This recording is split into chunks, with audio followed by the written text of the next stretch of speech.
కాంగ్రెస్ నుంచి తీన్మార్ మల్లన్నను సస్పెండ్ చేశారు. ఎందుకు చేశారు సస్పెండ్? బలమైన కారణాలు 2-3. తీన్మార్ మల్లన్నకు కాంగ్రెస్ పార్టీ షోకాజ్ నోటీస్ ఇచ్చింది. ఎందుకు ఇచ్చిందంటే తెలంగాణ రాష్ట్రంలో గాడిదలు ఎన్నున్నాయంటే 2000 గాడిదలు ఉన్నాయని ప్రభుత్వం పుస్తకంలో ప్రచురించింది.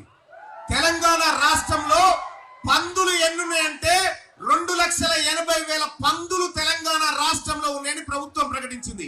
తీన్మార్ మల్లన్న ఏమడిగిందంటే ఈ తెలంగాణ రాష్ట్రంలో మా యువత ఎంతమంది ఉన్నారు, ఎంతమంది విద్యార్థులకు చదవంతలేదు, ఎంతమందికి తిండి లేదు, ఎంతమందికి ఇండ్లు లేవు, ఎంతమందికి పని లేక ఉపాధి లేక చచ్చిపోతుర్రో ఈ లెక్కలు ఎందుకు లేవని అడిగిన. పందుల లెక్కలున్నాయి, ఈ లెక్కలు ఎందుకు లేవని అడిగినందుకు నిన్ను సస్పెండ్ చేస్తామని చెప్పిరు. నాకు షోకాజ్ నోటీస్ ఇచ్చిరు. ఏమని?